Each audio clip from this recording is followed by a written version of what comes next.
নির্বাচনের আগের দিন রাজনৈতিকভাবে মোকাবেলা করতে ব্যর্থ হয়ে আমাদেরকে সাইবার অ্যাটাক করে আমাদের আইডি গুলোকে ডিসেবল করে দেওয়া হচ্ছে। আজ 8ই সেপ্টেম্বর ঐতিহাসিক ডাকসু নির্বাচন 2025-এর আর মাত্র 24 ঘন্টা বাকি। এই সময় এসেও বিভিন্ন অভিযোগ নিয়ে প্রেস ব্রিফিং করা আমাদের জন্য অত্যন্ত কষ্টকর।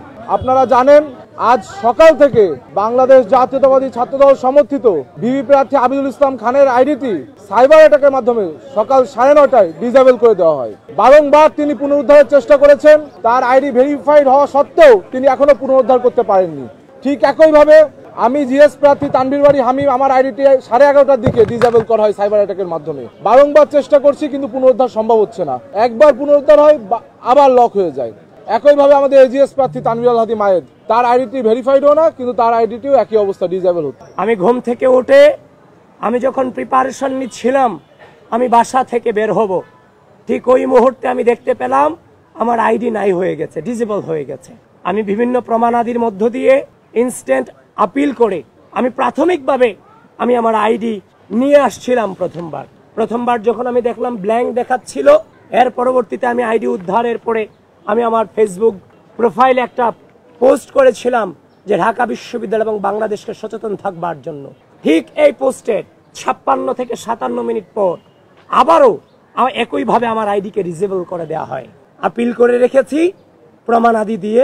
আমি জানি না আমি আইডি আর নির্বাচনের আগে ফিরে পাবো কিনা। প্রিয় সাংবাদিক বন্ধুগণ, আমাদের আইডি দিয়ে আমরা আমাদের প্রচার কার্যক্রম চালিয়েছিলাম, প্রচুর পরিমাণে সেটা রিচও হচ্ছিল। আমরা আমাদের এই ক্ষুদ্র জীবনে ছোট থেকে আজ পর্যন্ত যে লেভেলে এসেছি সে পর্যন্ত কোনোদিন কাউকে পেছন দিয়ে আঘাত করার চেষ্টা করিনি।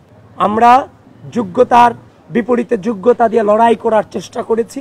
অপসংস্কৃতির বিরুদ্ধে সুস্থ সংস্কৃতি দিয়ে লড়াই করার চেষ্টা চালিয়ে গিয়েছি। আজ আমরা দেখতে পেলাম নির্বাচনের আগের দিন রাজনৈতিকভাবে মোকাবেলা করতে ব্যর্থ হয়ে আমাদেরকে সাইবার অ্যাটাক করে আমাদের আইডি গুলোকে ডিসেবল করে দেওয়া হচ্ছে।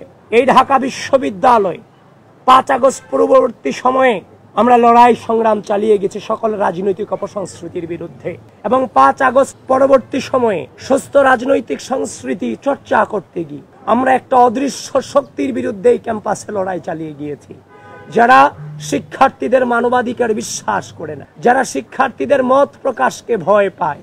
প্রিয় ঢাকা বিশ্ববিদ্যালয়ের শিক্ষার্থীবৃন্দ, আমাদের পথ চলা শুধুমাত্র কয়েক মাসের জন্য নয়। 2016 সাল থেকে আজ অবধি পর্যন্ত আমাদের একটা দীর্ঘ পর্যায়ের মধ্য দিয়ে পরিস্থিতি মোকাবেলা করার মধ্য দিয়ে আজকের এই জায়গাটুকুতে দাঁড়িয়েছি।